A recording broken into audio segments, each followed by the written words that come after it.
அனைவருக்கும் இனிய வணக்கம். நான் உங்கள் மதுரை ராமகிருஷ்ணன். இந்த வாழ்க்கையில பேர் எடுக்கிறதுக்கு திறமசாலியாக இருக்கணுமா, இந்த வாழ்க்கையில புகழ் அடைவதற்கு பணக்காரராக இருக்க வேண்டுமா, அல்லது இந்த மக்களை கவருவதற்கு ஏதோ ஒரு வகையில் நாம் எதுவும் செய்ய வேண்டுமானா ஒண்ணுமே இல்லைங்க. இந்த மக்களை நல்ல முறையில் நேசிப்பவர்களாகவும் இந்த ஊருக்கு நல்லது சொல்பவர்களாகவும் இருப்பவர்கள் பணக்காரர்களை விட ஏதோ ஒரு வகையில் உயர்ந்தவர்களாக பார்க்கப்படுறாங்க.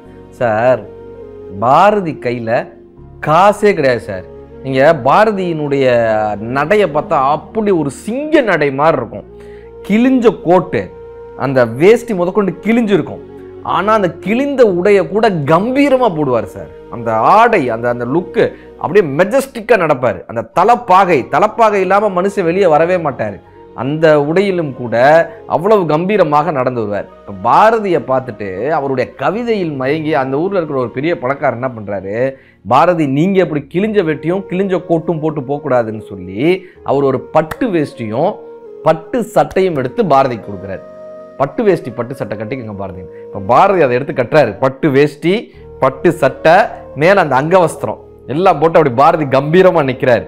நாம் ஒரு நடை நடந்து வருகிறோம். அவர் நான்னே சொல்ல மாட்டார், யாம் யாம் நாம் யாம் அப்படிதான் பேசுவார். அப்படின்னா யாம் ஒரு நடை நடந்து விட்டு வருகிறோம்னு அந்த ஊர்ல கம்பீரமா அப்படி நடந்து போறாரு. பட்டு வேஷ்டி பட்டு சட்டை மேல ஒரு அங்கவஸ்திரத்தோட அப்படி கம்பீரமான நடையோட பாரதி போறாரு. எல்லாரும் ஆச்சரியத்தோட வீட்டில் இருக்க சந்தோஷத்தோட பார்க்குறாங்க. போயிட்டு திரும்பி வரும்போது சார் துண்டை கட்டிட்டு வராரு சார். துண்டை கட்டிட்டு வராரு. இப்போ இந்த பணக்காரர் பார்க்குறாரு, எப்பா போனப்ப நீ பட்டு வேஷ்டி பட்டு சட்டை மேலே அங்கவஸ்திரம் போட்டு கம்பீரமாக தானே ஏன் போனேன், வரும்போது என்னப்பா இது துண்டை கட்டிட்டு வரேன். இப்போ பாரதி சொல்கிறாரு, நான் நடந்து போனேன்னா அந்த பக்கமாக கோயிலுக்கு பக்கத்தில் பாவம் ரொம்ப ஒரு முதியவர் ஒரே ஒரு கௌபீனை மட்டும் கட்டிட்டு இருந்தார். ஒரே ஒரு துணியை மட்டும் கட்டிட்டு இருந்தார். தன்னுடைய மானத்தை மறைக்கிறதுக்கு குளிரில் நடுங்கிட்டு இருந்தார். அவருக்கு ட்ரெஸ் இல்லாமல் இருந்துச்சு. நான் பார்த்தேன், என்னுடைய பட்டு வேஷ்டியும் பட்டு சட்டையும் இந்த அங்கவஸ்திரத்தையும் அவர்கிட்ட கொடுத்துட்டேன். மனுஷன் சந்தோஷமாக வாங்கி பாட்டிக்கிட்டாரு. ரொம்ப சந்தோஷமாக இருந்துச்சு, எனக்கு பார்க்குறதுக்கு எனக்கு ரொம்ப சந்தோஷமாக இருந்துச்சு. நான் இந்த துண்டை கட்டிட்டு வந்துட்டேன்றாரு. இப்போ இந்த பணக்காரர் அப்படியே பார்க்குறாரு, பாரதி நான் உங்களுக்காக தானே வாங்கி கொடுத்தேன், உங்கள் கவிதையை பாராட்டி தானே வாங்கி கொடுத்தேன், நீங்கள் அதை போய் இன்னொருத்தருக்கு கொடுத்துட்டேன்னு சொல்கிறீங்களே, அதையும் என்கிட்டே வந்து சொல்கிறீங்களே, என்ன பாரதி. பாரதி சொன்னாராம், பாரதிக்கு வாங்கி தருவதற்கு, பாரதியை பற்றி கவலைப்படுவதற்கு உங்களை போன்ற நண்பர்கள் இருக்கிறார்கள். பாரதிக்காக துணி வாங்கி தருவதற்கு உங்களை போன்ற பணக்காரர்கள் இருக்கிறார்கள், உற்றவர்கள் உறவினர்கள் இருக்கிறார்கள். பாவம் ஏதும் இல்லாத அந்த பிச்சைக்காரருக்கு, ஏதும் இல்லாத அந்த யாசகருக்கு பாரதியை விட்டால் யார் இருக்கிறார்கள்னு கேட்டாராங்க. இந்த பாரதிக்கு செய்யறதுக்கு நீங்கள்லாம் இருக்கீங்க, அந்த ஏதும் இல்லாதவருக்கு இந்த பாரதியை விட்டா யார் இருக்காங்கன்னு கேட்டாராங்க அந்த பாரதி. அதனால தான் அந்த மனுஷன் கவிதையிலுமே அப்படி தெரிச்சது. காக்கை குருவி எங்கள் ஜாதி, நீல் கடலும் மலையும் எங்கள் கூட்டம், நோக்க நோக்க களியாட்டம்னார். எல்லாம் என்னுடைய என்னப்பான்னு சொல்லக்கூடிய அந்த உச்சம் இருக்குல்ல, அதான் சார் பாரதி. இந்த உச்சம் அதுக்கு பணக்காரராக இருக்கணும்னு தேவையே கிடையாது. அடுத்தவர்கள் மீது ஒரு கருணையோடும் அன்போடும் இருந்தாலே போதும். அந்த அன்பு இருந்தாலே போதும். ஆந்திரா பக்கத்தில் பாக்கியரதி குளம்னு ஒரு குளம் இருக்கும். ஆச்சரியமான ஒரு குளம். அங்கே ஒரே ஒரு தாமரைப்பூவா பூக்காது சார். தாமரைப்பூ ஒன்றா பூக்காது, ரெண்டு தாமரைப்பூவாக தான் பூக்கும். அந்த ஊர் மக்கள் யாருமே அந்த குளத்தில் இறங்கி தாமரைப்பூவை பறிக்க மாட்டாங்க. பூஜை கூட தாமரைப்பூவை பறிக்க மாட்டாங்க. ஏன்னா அது ரெண்டா ஜோடி தாமரை பூக்களாக தான் பூக்கும். அதுக்கு பின்னாடி என்னப்பா வரலாறுன்னு படித்தா, ஒரு காலகட்டத்தில் அந்த பெரிய குளம் அது பெருசாக இருக்குது, வறண்டு போய் இருந்துச்சு. அந்த தண்ணியே இல்லாமல் வறண்டு போன குளமாக இருந்திருக்கு. அந்த ஊரே ரொம்ப வறட்சியான ஊராக இருந்திருக்கு, தண்ணீர் இல்லாமல் வறட்சியான ஊர்.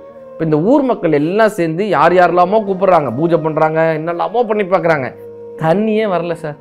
என்ன போறான்னாலும் தண்ணீர் வரல. அப்போ கேரளாவிலிருந்து ஒரு மாந்திரிகர் வராரு. அங்கே பூஜை செய்யறதுக்காக ஒரு மாந்திரிகர் வராரு. வந்தவர் சொல்கிறாரு, இந்த ஊரில் ஒரு பெண் அவங்க நின்று இந்த பூஜையை செய்யணும், அவங்க அப்படி அந்த பூஜையை என்னெல்லாம் செய்யணும்னு சொல்கிறாரு. அவங்க எந்த பூஜையை செஞ்சாங்கன்னா, எந்த பெண் அந்த பூஜையை செய்கிறாளோ அவள் உயிரோடு இருக்க மாட்டாள்ன்ட்டு போயிடுறாரு. எந்த பெண் அந்த வழிபாட்டை செய்கிறாளோ அவள் உயிரோடு இருக்க மாட்டான்ட்டு அந்த மாந்திரிகர் போயிடுறாரு. இது அந்த ஊரில் எல்லாருக்கும் தெரிய வருது. அதனாலேயே அந்த பூஜையை யாருமே செய்யலை. அப்படிப்பட்ட ஒரு பூஜை பண்ணாக்க ஊருக்கு மழை வரும்ன்றது எல்லாருக்கும் தெரியுது. அதனால் அதை மட்டும் செய்யறதுக்கு யாருமே முன் வரல. அந்த ஊருக்கு பாக்கியரதின்னு ஒரு பெண் கல்யாணமாகி வர்றாங்க. கணவன் வீட்டுக்கு கல்யாணமாகி வர்றாங்க. அவங்க கணவன் இராணுவத்தில் வேலை பார்க்குறாரு. இராணுவத்தில் வேலை பார்க்குறாரு. இப்போ திருமணம்லாம் முடியுது, கணவன் இராணுவத்துக்கு கிளம்பி போய்ட்றாரு. இப்போ அவங்க மாமனார் மாமியார் வீட்டில் இருக்காங்க, புகுந்த வீட்டில் இருக்காங்க. இந்த ஊரை பற்றி எல்லாம் தெரிஞ்சுக்கிறாங்க. ஊருக்கு ஏன் மழை வரல, இவங்க வேறு என்னெல்லாமோ அந்த ஊரில் வழிபாட்டு முறைகள்லாம் நடக்கிறாங்க. பாக்கியரதியும் போய் கலந்துக்கிறாங்க. பாக்கியரதி யோசிக்கிறாங்க, பாக்கியரதினா கங்கைன்னு அர்த்தம். பகீரதன் என்கிற அரசனை, அந்த அரக்கனை வதம் பண்ணதுனால பாக்கியரதின்னு கங்கைக்கு ஒரு பேர் இருக்கு. தானே கங்கையினுடைய பெயர் கொண்டவளாக இருக்கும். நாம இந்த ஊருக்கு வந்திருக்கோம்னா என்ன அர்த்தம்னா, கங்கையே இந்த ஊருக்கு வந்ததான்னு தானே அர்த்தம். என் பேர் பாக்கியரதி, கங்கையினுடைய பேரும் பாக்கியரதி. நான் வந்திருக்கேன்னா கங்கை வந்திருக்கிறதானே அர்த்தம். நான் வந்து இந்த ஊருக்கு தண்ணி வரல, ஏன்னா அந்த அம்மாவுக்கு ரொம்ப கஷ்டம். 6 மாதம் ஆகுது, 7 மாதம், 1 வருஷம் ஆகுது, 1 வருஷம் 1.5 வருஷம் ஆகுது. இப்போ அந்த கணவனும் அங்கே இராணுவத்தில் அவர் போரில் இருக்காரு.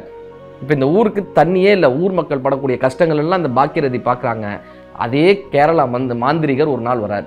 வந்தவர் சொல்கிறாரு, இந்த மாதிரி ஒரு பூஜையை நீங்கள் செஞ்சே ஆகணும், உங்கள் ஊர்லேருந்து ஒரு பொண்ணை தியாகம் பண்ணியே ஆகணும்னு திரும்ப சொல்லிட்டு போகிறாரு. பாக்கியரதி இதை கேட்குறாங்க. நான் அந்த பொண்ணாக இருக்கேன்னு போய் மாமனார் மாமியார்ட்ட சொல்கிறாங்க. நான் அந்த பொண்ணாக இருந்து நான் அந்த வழிபாட்டை செய்கிறேன். அவங்க ஒத்துக்கவே இல்லை. என் பையன் வந்து கேட்டால் நாங்கள் என்ன சொல்லுவோன்னு அவங்க ஒத்துக்கவே இல்லை. இந்த ஊரில் இவங்க போய் எல்லாத்தையும் சொல்கிறாங்க, நான் போய் அதை செய்கிறேன். யாருமே இதுக்கு ஒத்துக்கலை. அம்மா நீ எங்கள் வீட்டுக்கு வந்த மகாலட்சுமி, ஊருக்கு வந்த மகாலட்சுமி, ஒத்துக்க மாட்டோன்றாங்க. யாருமே ஒத்துக்கலை. ஒரு நாள் இரவுங்க, அந்த பூஜைகளை எப்படி பண்ணணுன்றதை தெரிஞ்சு வச்சுக்கிறாங்க. ஒரு நாள் இரவு யாரும் பார்க்காதப்ப அந்த பாக்கியரதி அந்த குளத்தில் இறங்கி அந்த வழிபாட்டை செய்ய தொடங்குகிறாள். அந்த மாந்திரிகர் கற்றுக் கொடுத்த அந்த வழிபாட்டை செய்ய தொடங்குறா. அந்த வழிபாடு நடக்க நடக்க நடக்க நடக்க மழை பெய்ய தொடங்குது. மழை கொட்டு கொட்டுன்னு கொட்ட தொடங்குது. பெரும் புயல் மழையாக மாறுது. அந்த குளத்திலிருந்து ஊற்று எடுக்க ஆரம்பிக்கிறது. அவ்வளோ பெரிய ஊற்றுகள் எடுக்குது. அந்த வழிபாடு முடிய முடிய முடிய பாக்கியரதியினுடைய கழுத்தளவிற்கு தண்ணீர் வந்துருச்சு. இப்போ அவங்க ஏறி 1 படி 2 படி 3 படி ஏறி தப்பித்திரலான்னு நினைக்கும் போது பாக்கியரதி அந்த குளத்தோடு குளமாக, அப்படியே நீரோடு நீராக பாக்கியரதியினுடைய உயிர் பிரிகிறது. மறுநாள் அந்த குளம் நிரம்பி இருக்கு. ஊர் மக்களே வந்து ஆச்சரியத்தோடு பார்க்குறாங்க. அந்த குளம் நிரம்பி இருக்கு. ஆனால் அந்த குளத்தில் அந்த ஊரினுடைய தேவதையான அந்த பாக்கியரதியினுடைய உடல் மிதந்து கொண்டு இருக்கு. அப்புறம்தான் அவங்களுக்கு தெரியுது, அந்த பூஜை சாமான்கள்லாம் அங்கே கிடக்கு, மலர்கள்லாம் அங்கே கிடக்கு. இந்த பாக்கியரதி இரவு நேரத்தில் தன்னைத்தானே அர்ப்பணம் செய்து இந்த வழிபாட்டை செய்து தன்னை இந்த ஊருக்காக அர்ப்பணித்திருக்கிறாள்னு தெரிஞ்ச உடனே அந்த குளத்துக்கே பாக்கியரதி குளம்னு பேர் வைத்ததாக ஆந்திராவில் ஒரு குளத்திற்கான வரலாற்றை இதை சொல்கிறாங்க. கிட்டத்தட்ட ஒரு 6 மாதம் கழித்து அந்த கணவன் இராணுவத்திலேருந்து வர்றாரு. வந்தவர் அப்பா அம்மா கிட்ட தன்னுடைய மனைவி எங்கன்னு கேட்குறாரு. அவங்களால சொல்லவே முடியல. சரி, மனைவி பிறந்த வீட்டுக்கு போயிருப்பா, ஏதாவது சண்டை போட்டு பிறந்த வீட்டுக்கு போயிருப்பான்னு நினச்சி பிறந்த வீட்டுக்கு போய் கேட்குறாரு. அவங்களாலையும் சொல்ல முடியல. என்னடா இது 2 பக்கமும் இதாக இருக்கேன்னு அவர் மீண்டும் தன்னுடைய வீட்டுக்கு வரும்போது தாகம் எடுக்குது. அந்த பாக்கியரதி குளத்திலேருந்து தண்ணீர் எடுத்து குடிக்கிறாரு. அது அவ்வளவு தித்திப்பாக இருக்குது, அவ்வளவு இனிப்பாக இருக்குது. இது என்ன இவ்வளவு, இந்த தண்ணீர் இவ்வளவு சுவையாக இருக்கேன்னு பக்கத்தில் இருக்கிற ஒரு ஆடு மேய்க்கிற சிறுவன்கிட்ட கேட்குறாரு. அந்த பையன் சொல்கிறான், ஆமாம் பாக்கியரதி அக்கா தான் உயிரை கொடுத்த குளம்ல இது, அவங்க பூஜை பண்ணி உயிரை கொடுத்த குளம்ல இது, இனிக்காமல் இருக்குமா அப்படின்றான். அப்புறம் தான் இவர் கேட்குறாரு, என்ன ஆச்சுன்னு கேட்கும்போது அந்த பையன் அத்தனை சம்பவத்தையும் சொல்கிறான், அத்தனை விஷயத்தையும் சொல்கிறான். இவர் யோசிக்கிறாரு, தன்னுடைய மனைவி இந்த ஊருக்காக உயிரை விட்ட போது நான் என் மனைவிக்காக ஏன் என் உயிரை விட்டுறக்கூடாதுன்னு அந்த இராணுவ வீரரும் அப்படியே அதே குளத்தில் விழுந்து பாக்கியரதியோடு சென்று இணைகிறார். அவர் உயிரும் பிரிந்து பாக்கியரதியோடு போய் இறைகிறார். அதனால தான் அந்த குளத்தில் இன்று வரை 2 தாமரை மலர்களாக மலருமா. ஒன்று அவள் கணவனாகவும் பாக்கியரதியும் அவர் கணவனும் 2 பேருமாகத்தான் பூக்கிறார்கள்னு இன்று வரை அந்த குளத்தில் ஒரு தாமரை பூப்பதே இல்லை, 2 தாமரைகளாக பூக்கிறதுன்னு சொல்லுவாங்க. இந்த பாரதியாக இருக்கட்டும், பாக்கியரதியாக இருக்கட்டும், என்ன கற்றுக் கொடுத்தாங்க நமக்குன்னா, நமக்கு கிடைத்த ஒன்றை யார் ஒருவன் இந்த ஊருக்காக செலவழிக்கிறானோ அவனால் மட்டுமே அந்த ஊரின் தெய்வமாக இருக்க முடியும் என்பதை இவர்கள் கற்றுக் கொடுத்துட்டு போகிறாங்க. இதை புரிந்து கொண்டால் இந்த நாள் மட்டுமல்ல, எல்லா நாளும் இனிய நாள் தான். நன்றி.